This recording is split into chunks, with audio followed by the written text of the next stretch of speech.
aprendí una palabra nueva que describe esta cosa que estamos viviendo como civilización, liminalidad, que significa estar en un umbral entre una cosa que se ha ido y otra que está por llegar. La palabra liminalidad viene del latín limes, que significa límite o frontera. Por ejemplo, podríamos decir que el aeropuerto es un espacio liminal, no estás aquí ni allá.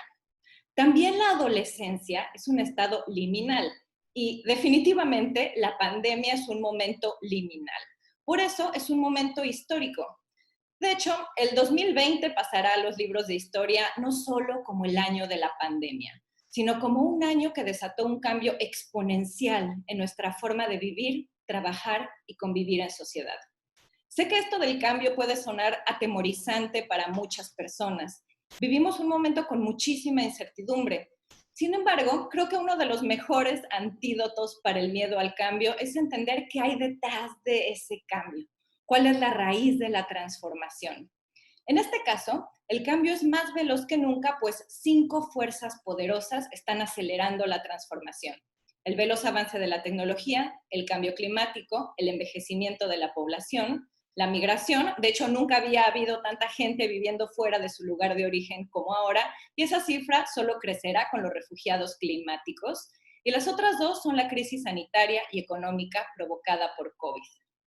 Producto de estas fuerzas, la naturaleza del trabajo cambia constantemente y la vida promedio de muchas habilidades técnicas es de tan solo 4 años. Es decir, si hoy aprendo un lenguaje de programación, por ejemplo Python, en 4 años el código habrá avanzado tanto que mis conocimientos habrán quedado obsoletos. Justo por eso, las certificaciones que validan que realmente sé usar cierto lenguaje de programación tienen que ser renovadas periódicamente. Claramente, el mundo del trabajo y por lo tanto el mundo de los negocios cambian más rápido que nunca.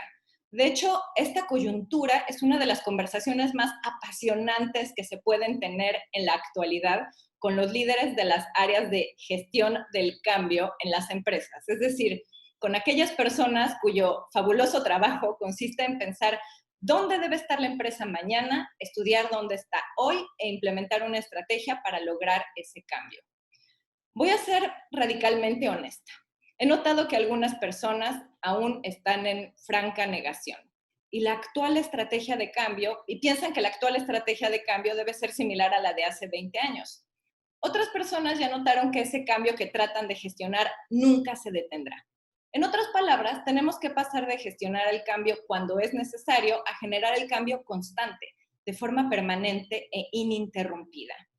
En nuestro mundo hiperacelerado, ya no es posible hacer una pausa y comparar dos estados estáticos. De hecho, esa comparación es imposible, porque ambos estados, el actual y el futuro, están en constante movimiento. Por eso necesitamos entender que la vida, que el maravilloso proceso de estar vivos es un viaje marcado por la transformación y el crecimiento constante. En otras palabras, abrazar el cambio es una mentalidad. Requiere honestidad, autorreflexión y algo de tiempo, pero es una forma de pensar y vivir que puedes aprender. Como decía el psicólogo Viktor Frankl, a veces no tenemos poder sobre las cosas que nos suceden, pero tenemos poder sobre nuestra reacción ante lo que sucede. Ahora bien, ¿cómo abrazar el cambio? No vengo a venderte clases de yoga, pero todo cambio verdadero empieza por el interior. Por eso, el primer paso para abrazar el cambio viene de adentro. Tienes que romper con el pasado y recordar que tú eres lo que eliges ser hoy en día, no lo que elegiste ser antes. El cambio no va a parar y el mundo jamás volverá a ser lo que fue. Sin embargo, muchas personas siguen aferrándose al pasado y poniéndose etiquetas que los limitan. Dicen, por ejemplo, así soy yo, o no tengo talento para aprender idiomas, o la tecnología no es lo mío, o solo soy buena para una cosa. Date cuenta si estás usando esas etiquetas como excusas para no adaptarte al cambio, para no mejorar y aprender cosas nuevas, o incluso para no ser feliz. Las etiquetas que te pones vienen de un pasado que ya no existe. Intenta cambiar tu lenguaje. En lugar de decir, así soy yo, mejor di, así he sido ser, así he elegido ser, pero sé que puedo cambiar. Lo mismo ocurre con la identidad profesional. es decir, con las etiquetas laborales que nos colgamos. Para desarrollar resiliencia al cambio, debes entender que eres mucho más que tu identidad profesional. Incluso si te encanta lo que haces, no pienses en ti mismo, en ti misma, de forma tan limitada. Las personas con una gran capacidad de recuperación y reinvención tienen dos o más identidades positivas de manera adicional a su identidad profesional. Además de tu trabajo, puedes desarrollar tu identidad como amante de la música, como jugadora de ajedrez, activista social, como madre o padre, como amante de las aves o cualquier cosa que te haga feliz. Desarrolla nuevas identidades. Así, si una de ellas se ve amenazada, te perjudicará menos y será más fácil ver que la reinvención es posible. De hecho, esta idea de la liminalidad fue inventada por alguien que tenía muchas identidades, Arnold van Nepp. Él no solamente era etnógrafo y antropólogo, también era profesor universitario, era escritor, era medio francés, medio alemán y también era coleccionista de cuentos fantásticos. Arnold tuvo esta idea de la liminalidad hace 111 años, mientras estudiaba los ritos de paso en comunidades de todo el mundo. Para él, la liminalidad se relaciona directamente con la comunidad, pues la liminalidad se caracteriza porque hay una especie de sensación de unidad o conexión humana que sobrepasa las brechas sociales. Probablemente has sentido algo así durante la pandemia.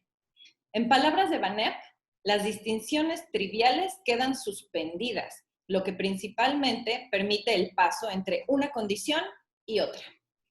En otras palabras, como civilización estamos metidos en este ritual involuntario del cual saldremos transformados. El poder que tenemos sobre el ritual es aún limitado, pero tenemos poder sobre nuestra reacción. Habilidades como el pensamiento crítico, la colaboración y la agilidad al cambio serán cada vez más importantes. Recuerda que la vida es como la ropa interior. El cambio es una buena idea. Gracias.